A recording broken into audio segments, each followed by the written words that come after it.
Before we get into today's edition of Just the Truth, Mike Lindell sent me a note yesterday. He has a special for the 6-piece towel set, $25 when you use promo code Joey. Just go to mypillow.com, use promo code Joey. You'll get the $25 offer on the 6-piece towel set, and I promise you, these will be the most comfortable, the most absorbent towels that you own. mypillow.com, use promo code Joey. Get the 6-piece towel set for just $25. Thanks for joining me in the PhD Weight Loss and Nutrition Studio. To lose weight for the last time, visit myphdweightloss.com. Welcome in. We have election results on some of the top races yesterday, but before we get to those, breaking news yesterday afternoon as well. A jury deliberated for a total of 3 hours between Monday afternoon and Tuesday morning before finding Hunter Biden guilty on all charges in his historic criminal case focused on his purchase of a handgun back in 2018. In a statement, President Biden repeated the fact that he is a father in addition to being president and will stand by his son. The president flew to Delaware to be with Hunter late afternoon yesterday. A Republican hasn't carried Minnesota in a presidential election since President Richard Nixon's 1972 landslide re-election over half a century ago. A new poll shows that Donald Trump is within striking distance of Biden in this competitive blue-leaning state. And airplane passengers aboard a British Airways flight to London, or from London to Houston, Texas, endured a 9-hour flight to nowhere. You're not going to believe this one.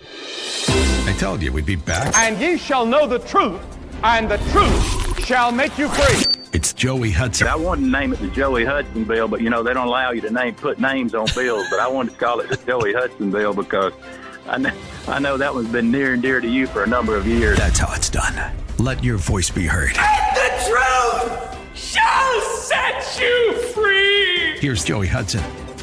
Let's get to some yesterday's primary election results. In South Carolina's 1st Congressional District, Kevin McCarthy's revenge tour got off to a rather bumpy start.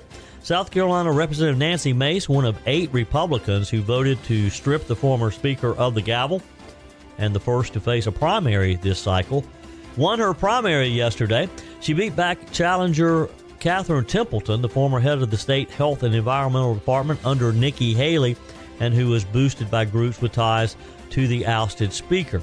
I'm thinking that Ms. Templeton thought that the fact that Nikki Haley had carried a large portion of the 1st Congressional District. In fact, it's the only area of South Carolina Nikki Haley carried during the presidential primary between Haley and Trump. I'm thinking that Templeton probably was quite disappointed when that did not carry over into yesterday's congressional primary. Voters in South Carolina's 3rd Congressional District will be headed back to the polls in 2 weeks on June the 25th to decide on a runoff between Pastor Mark Burns, who is the Trump-endorsed candidate, and Sherry Biggs, in what turned out to be a very close race, with neither getting a 50% majority. In the 4th Congressional District, a very heated contest between Freedom Caucus South Carolina Representative Adam Morgan and incumbent Republican William Timmons. The Hill called the race for Timmons with 52.34% to Adam Morgan's 47.66%. Again, these are unofficial results as they will need to be recounted and certified on Thursday. Some of the local races that were determined yesterday: both Sheriff Hobart Lewis in Greenville and Spartanburg Sheriff Chuck Wright will be returning for another 4-year term. There'll be a runoff over in Pickens County in 2 weeks between Tommy Blankenship and Chuck James, who are running to replace retiring Sheriff Rick Clark in Pickens. Speaking of Pickens County, there were some upsets on county council over there as challengers to incumbents were successful in their races. Scott Lang defeated longtime Councilman Roy Costner, and Chris Bowers defeated Henry Wilson. Alex Seda was the only incumbent to win another term, defeating his challenger, Justin Durham. Over in Spartanburg County, incumbent council member David Britt will be returning to council as he beat Brian Alverson, and there will be a runoff that will take place again June the 25th in 2 weeks between Grant D. Shields and Justin McCorkle, with less than 50 votes differing between these two candidates. This is just an example, folks. Some of these tight races yesterday is an example of how every vote counts. There are a number of races yesterday, and not just in South Carolina, in other states that held primaries, but a number of just really squeaky tight races that ultimately will be determined by, in some cases, less than 50 votes. There are a lot of races in Greenville County that are still not official. For some reason, it seemed that Greenville was slow in getting in results and are still getting some results. But it does appear that Mike Ellis has defeated Dale Arterburn for coroner. Parks Evans, the longtime coroner, had retired. Mike Ellis has been part of Parks Evans' administration for a number of years. The clerk of court race, a toss-up, this in Greenville County, with challenger Jay Gresham with less than 1% over Bryce Garrett. Bryce Garrett is considered the incumbent. She had worked under Paul Wickensheimer when he resigned his seat, and Governor McMaster appointed Bryce Garrett to serve the rest of the term. I'm sure there will be some recounting in this race, and it's, again, just evidence that every vote counts. Again, unofficial results, but it appears longtime Greenville County Councilman Butch Kirvin was defeated by challenger Gary Collins, and this one wasn't close. The unofficial results, about 70% to 30%. This is unheard of with an incumbent like this. Other incumbents who appear to have lost their races as well, Mike Barnes, popular councilman from District 18, that Greer area, appears to have been defeated by Kelly Long. Incumbent Steve Shaw in District 20 will be facing a runoff with Alex Reynolds.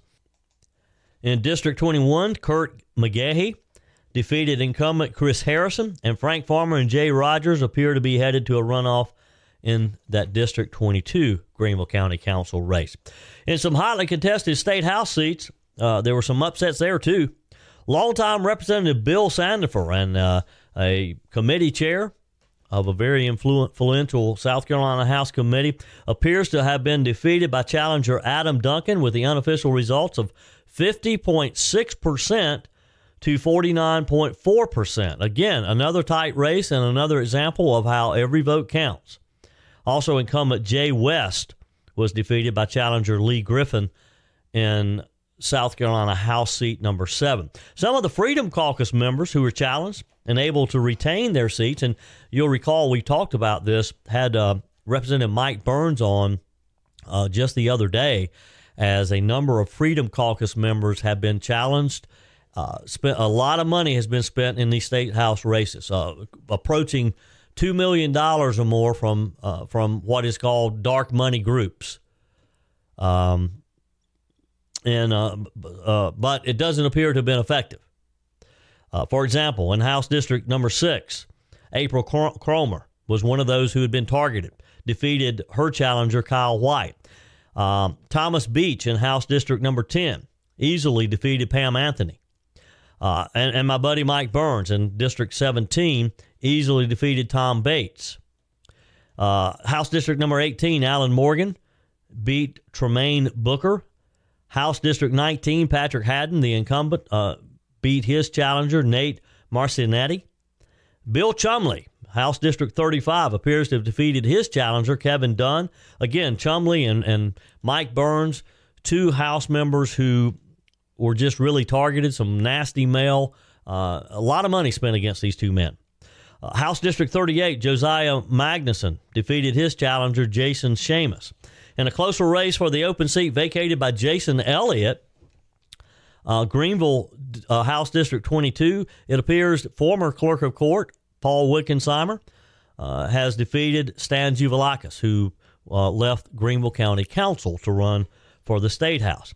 In Senate District 6, Jason Elliott is likely to face Ben Carper in a runoff, and Lee Bright is headed to a runoff with Roger Nutt in Senate District number 12. Down in Greenwood County, incumbent Billy Garrett will be facing a runoff with Charles Bumgardner in Senate District number 10. And in other parts of South Carolina, two incumbent female state senators have lost their bid for re-election. In Senate District number 41, Mac Lieber defeated Sandy Senn. This was a very close race. And in Senate District number 27, Alan Blackman, in a very surprising race, defeated incumbent Penry Gustafson 82% to 18%. Now, this is unheard of for an incumbent senator to be defeated by this wide of a margin. Now, these two senators, along with Senator Katrina Shealy, who appears to be safe, have been very outspoken against their male counterparts in the state Senate when it comes to the issue of life. Again, two of the three appear to have lost their bid for re-election. There are other very notable races. We just don't have time to cover them all in South Carolina, but we're going to see a different makeup in the South Carolina House and to a degree in the South Carolina Senate. It'll be interesting to see how many seats we picked up and how much better, hopefully, the GOP majority will be in the South Carolina House and the South Carolina Senate after yesterday's primaries. Hope you'll join the conversation today. 864-477-JOEY, 864-477-5639. Send your comments to the Furman Ford text line. You can leave a quick voice message, and your emails are always welcome, joey@joeyhudson.com. Soon going to be 4 years ago that I started my journey with PhD weight loss and nutrition. I lost 30 pounds pretty quickly, I might add, and I've been able to maintain that for almost 4 years now. It'll be 4 years coming up in July. If this is the year that you have decided that you're going to get healthy, that you're going to lose that weight, that visceral fat that's so damaging around your waist, then now's the time to start. Let me encourage you to make that call today. 864-252-4925. Set up your initial consultation with PhD Weight Loss and Nutrition. Boy, am I glad that I met Dr. Ashley Lucas 4 years ago and that she got me on the right path to getting healthy. You're going to be able to do things that you may have thought you'd never be able to do again. Play with the kids, the grandkids, be able to hike and walk and maybe play a full 18-round hole of golf and be able to do it and not get so winded. Because when you take that excess weight off, you're just going to feel better. You're going to be able to focus. You're going to be able to sleep better. Your overall health is just going to be improved. 864-252-4925. Call, set up your initial consultation. Find them online at myphdweightloss.com. PhD Weight Loss and Nutrition, the official partner of the Clemson Tigers. While we're talking about elections, just off of yesterday's primaries, a Republican hasn't carried Minnesota in a presidential election since President Richard Nixon did in 1972 in a landslide re-election. What is that? Over half a century ago, I guess. But a new poll in Minnesota shows a very competitive race between Joe Biden and Donald Trump in their 2024 election rematch. The president stands at 45% among likely voters in Minnesota, with Trump at 41% in a poll conducted June 3rd through the 5th for the Star Tribune, NPR News, and KARE 11 local media. Democrat turned independent presidential candidate Robert F. Kennedy Jr. stood at 6% support in the survey, with 2% backing someone else if the election were held today. Trump was narrowly edged in Minnesota in 2016 by 1.5 percentage points by Democrat presidential nominee Hillary Clinton. 4 years later, Biden carried the state by 7 points as he defeated Trump and won the White House, according to their returns. Trump predicted last month in a speech as he headlined the state GOP's annual Lincoln Reagan fundraiser dinner in St. Paul, Minnesota. He said, "We're going to win this state." And boy, if you believe in polls, this latest poll shows that this is just another state that surprisingly to Democrats could come into play, just kind of like Virginia. If you'd have told Democrats some months ago that Virginia might be in play, they would have thought you crazy.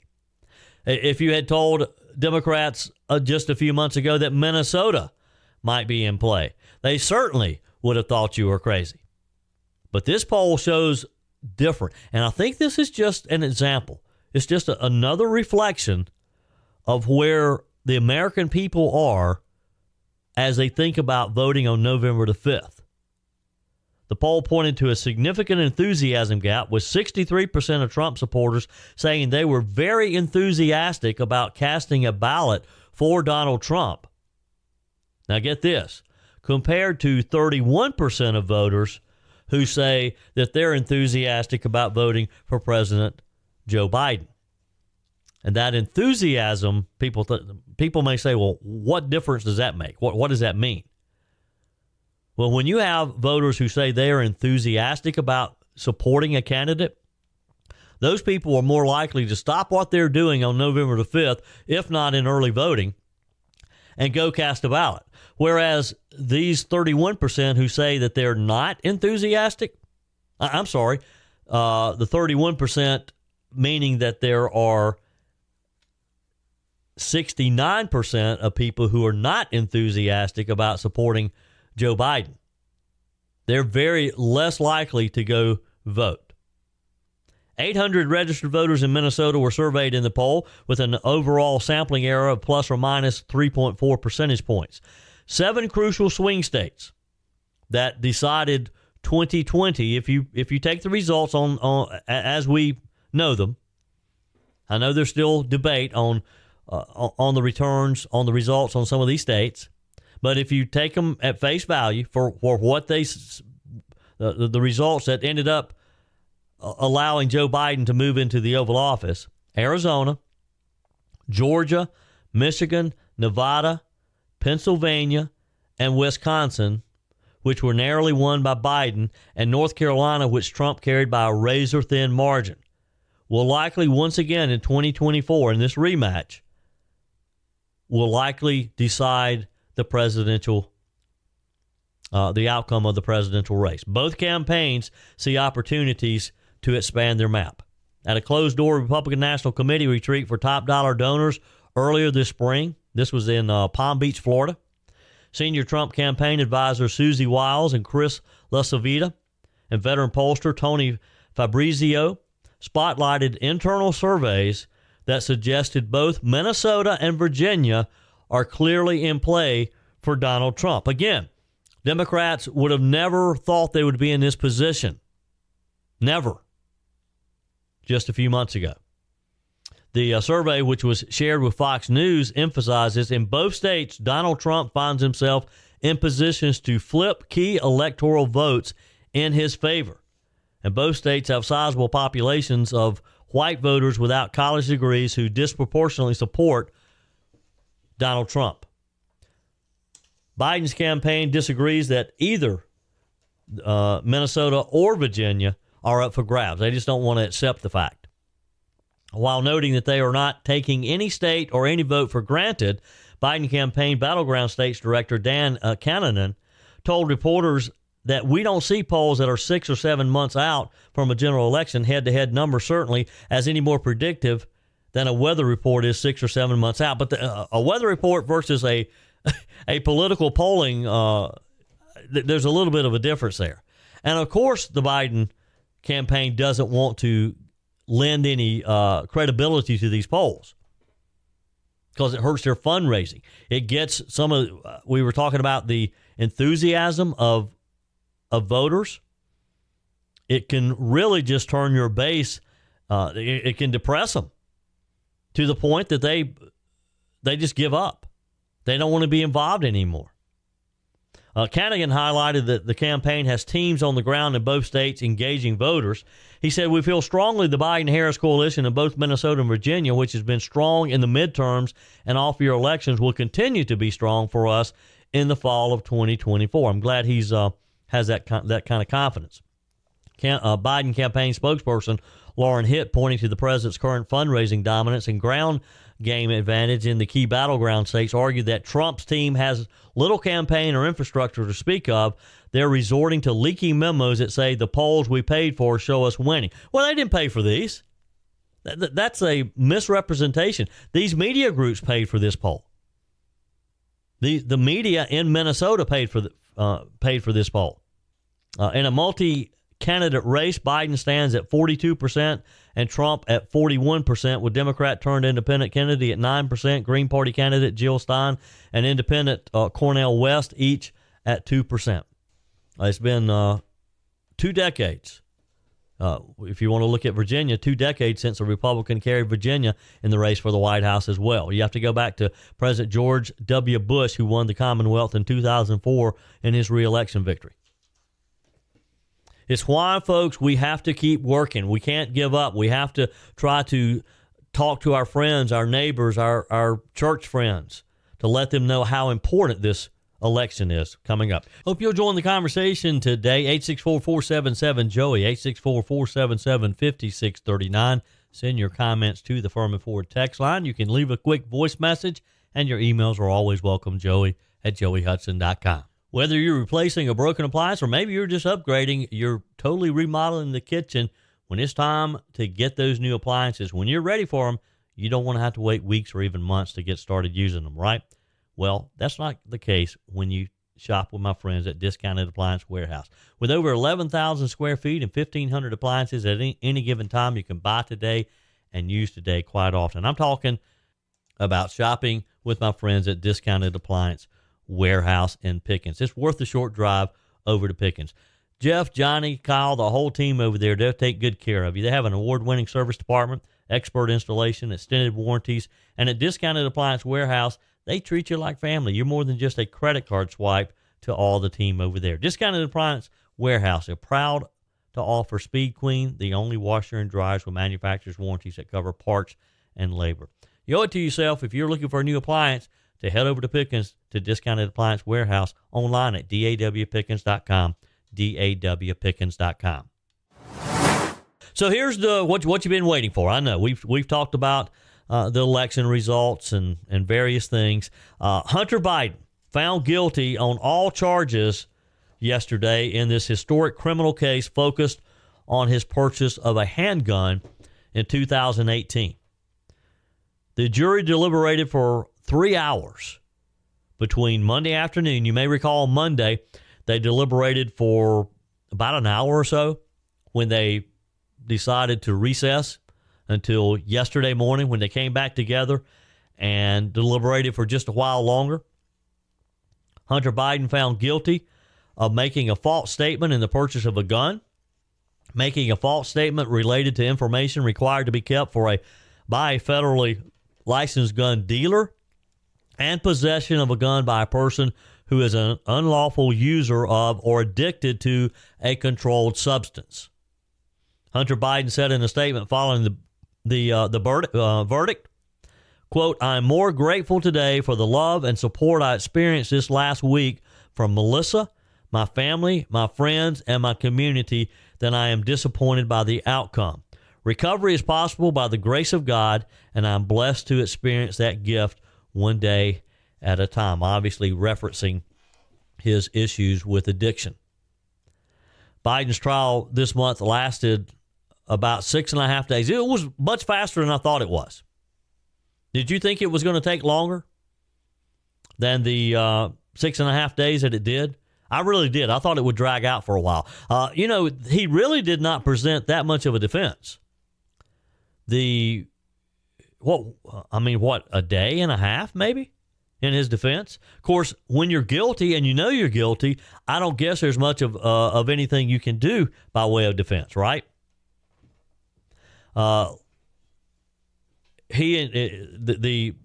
trial included some emotional testimony from members of his family, including his daughter, Naomi Biden, ex-wife, Kathleen Buell, and sister-in-law turned girlfriend, Hallie Biden. Those were the star witnesses. Prosecutors worked to prove, and it was a pretty simple case, actually. The fact that he had his daughter and sister-in-law, again, ex-lover, and ex-wife, Kathleen Buell, testifying he was trying to pull at the heartstrings of the jury because that's all he had. He didn't have a defense. The prosecutors, they simply had to prove that he lied on this federal firearm form known as ATF Form 4473. Again, this was October 2018 when he checked a box labeled no when asked if he is an unlawful user of a firearm are addicted to controlled substances. He knew that he had a substance abuse issue.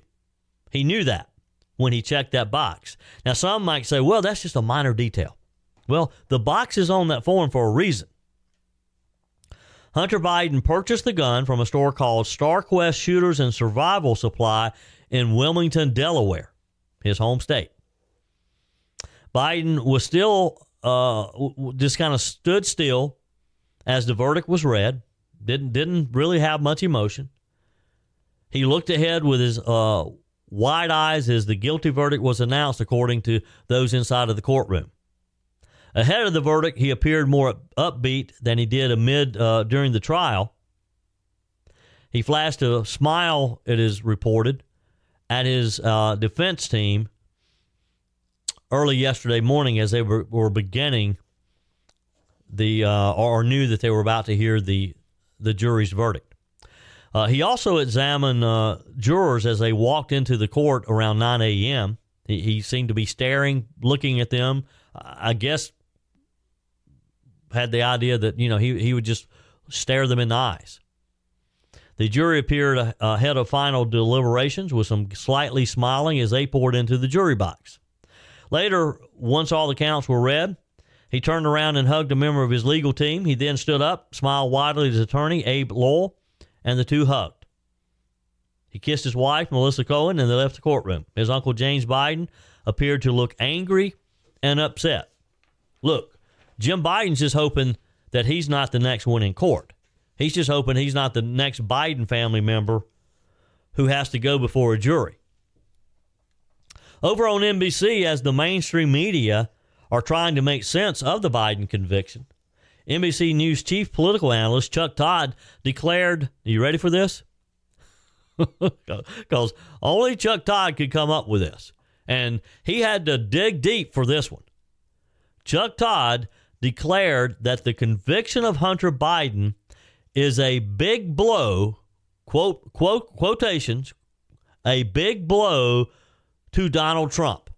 Now, of course, they're trying to turn this whole Hunter Biden conviction around and back at Trump. They just can't leave Trump out of this discussion. Trump has nothing to do with Hunter Biden's addiction issue. Trump has nothing to do with Hunter Biden illegally purchasing a gun. This is actually a crime. Now, some may say, well, it's just a form. It's just some forms. But this is a crime, whereas there was no crime, or at least no one could tell you what the crime was just a couple of weeks ago when this idiotic jury in New York returns 34 convictions of Donald Trump. So back to Chuck Todd, because, again, he was reaching out there. During a segment of MSNBC Reports, this was following the announcement that Hunter Biden was found guilty on all charges related to this illegal possession of a firearm. Todd said that the real political fallout from the verdict hurts Trump because it proves there isn't a double standard at the Department of Justice. The former president has long accused the Biden Department of Justice, as a lot of us have, of targeting him and instigating the investigations and criminal trials that have literally been a black cloud over him ahead of the 2024 election. Most recently, of course, Trump had his own day in court, found guilty of 34 counts of falsifying business records. So Todd argued yesterday that the Department of Justice getting the president's own son on federal charges destroys Trump's argument that the department only goes after Biden's enemies. Here's the exchange. I want you to listen to it, then we'll talk about it. But politically, this is a big blow to Trump. And that's, I think, if you're looking for just political fallout, he's trying so hard to create this weaponization, and this has been a Republican talking point for so long, and there's never been any evidence to support what they've said. And now this is, not just no evidence to support, this is evidence to refute all of these claims, the Jim Jordans and the James Comers of the world, who have been trying to manufacture something that really didn't exist as in some form of fealty to Trump or a political decision to Trump. So in that sense, I think it really sort of, look, whether Trump still uses his grievance, his various grievances to go after the justice system, considering that he still has his own battles with them, doesn't matter. But I don't think this is going to be, if they're hoping this persuades people in the middle, I don't think Trump's argument about the justice system is very persuasive now in the wake of this. So in that sense, it really, I think, damages the Trump campaign's ability to just wave away their conviction. Wow. Again, you had to dig deep for that one, Chuck Todd. What do you think? Do you think that this takes away, that this hurts Trump? Love to get your text messages and your emails. Email me directly, joey@joeyhudson.com. Do you agree with Chuck Todd that this destroys Trump's argument that the Department of Justice only goes after Biden's enemies? The fact that that they have gone after his son and convicted his son? Todd continued declaring that there's never been any evidence to support what they've said. He added that not only is there a lack of evidence for Trump's accusation that the Biden DOJ has been weaponized, but that the Biden verdict is evidence to refute all of these claims, the Jim Jordans and the James Comers of the world, he said. He accused the GOP congressman of trying to manufacture something that really didn't exist in some form of fealty to Trump or political decision to Trump. Now, you tell me. Again, I ask you the question. Do you think this proves that Joe Biden's Department of Justice is not a weapon, is not a political weapon, and that they have not used it as a political weapon? Trump campaign National Press Secretary Caroline Leavitt responded to the Hunter Biden verdict in a statement saying, "This trial has been nothing more than a distraction from the real crimes of the Biden crime family," true statement, "which has raked in tens of millions of dollars from China, Russia, and Ukraine. Crooked Joe Biden's reign over the Biden family criminal empires all coming to an end on November the 5th, and never again will a Biden sell government access for personal profit." Hope you'll join the conversation today. 864-477-JOEY, 864-477-5639. Send your comments to the Furman Ford text line. You can leave a quick voice message, and your emails are always welcome, joey@joeyhudson.com. Speaking of the Furman Ford text line, it's never been more important to support locally run businesses owned by people who actually live here in the upstate. Let me take a minute to talk with you about our friends at Furman Ford. If you're looking for a new vehicle, maybe a great pre-owned vehicle, one you can trust, or maybe you're looking to order that special vehicle.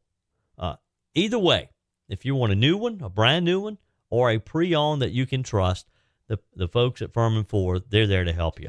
Their name is on the sign because their name is on the line, because every single transaction is important to them. Jim Furman, Matthew Furman. They do business the right way.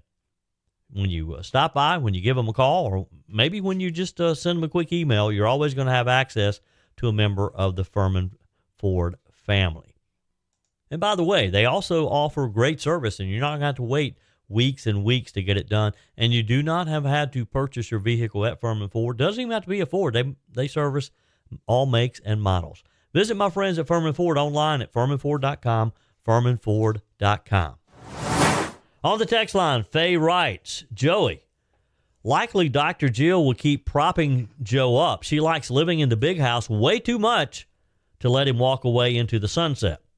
Lottie, can you even imagine Newsom, the Nazi, as president? Beam me up, Lord."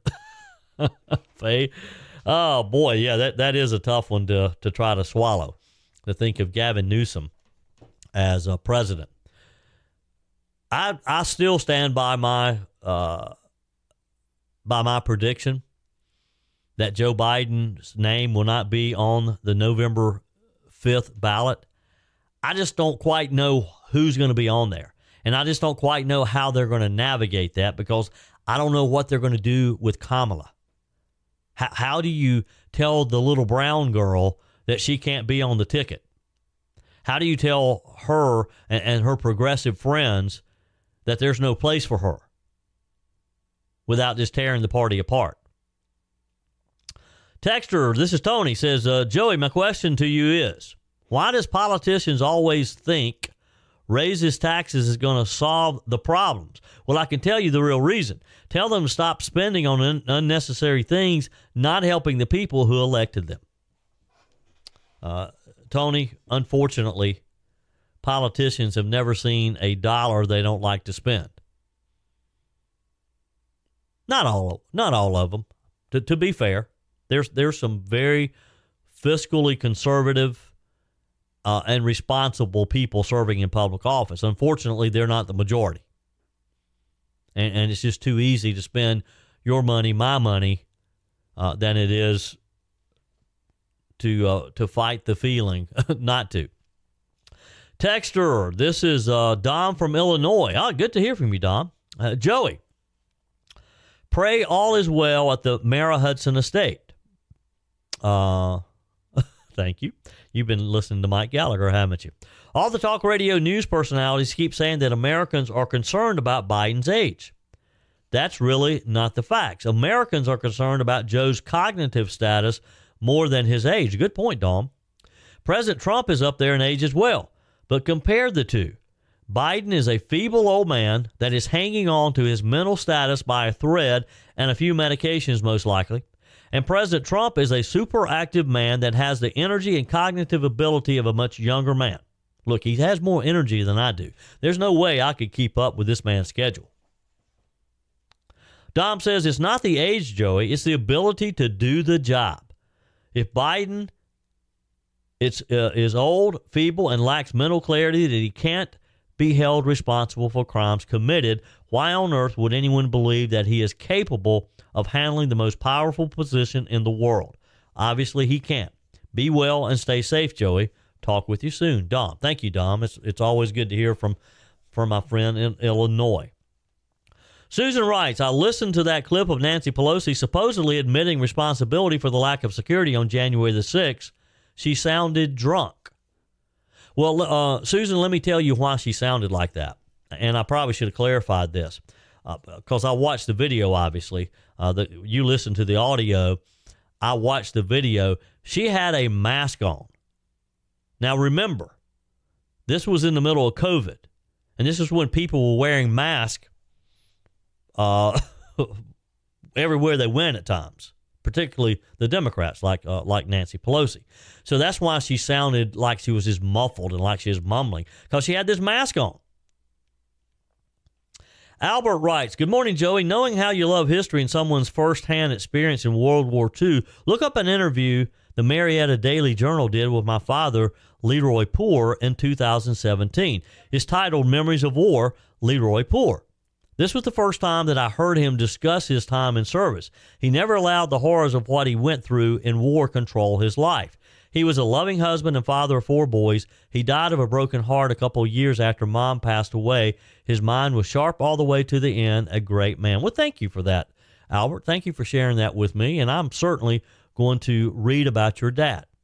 That's a great story. Thank you. Texter says, good morning, Joey. I was thrilled when I heard President Trump say that people that get tipped wouldn't be taxed on the tips. Wouldn't you love to be a fly on the wall in the Dems meeting when they heard that?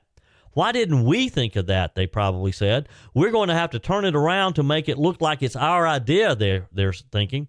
Whoa, I think he just got noticed by a lot of young voters. Trump 2024. Have a great week. Bobby from Elberton. How's things in Elberton, Georgia, Bobby? Good to hear from you. And he's right.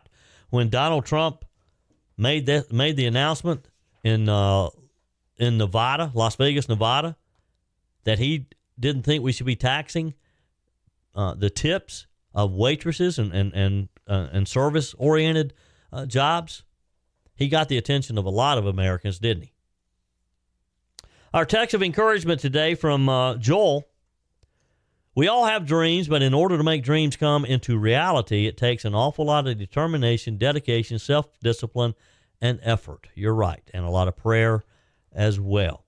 Your comments are welcome on the text line. You can email me as well, joey@joeyhudson.com. Quick story from British Airways. This is the craziest thing that I think I've ever heard, and I can't imagine being on this flight.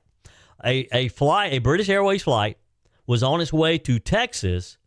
It had crossed the Atlantic Ocean and immediately went right back. Here's the story. British Airways Flight 195 departed from Heathrow Airport on Monday morning en route to George Bush Intercontinental Airport in Houston, Texas.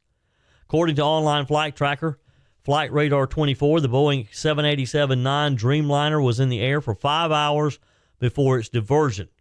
The airplane, which can seat nearly 300 passengers, had just barely gotten over North America and flew along the coast of Newfoundland before heading back over the Atlantic to London.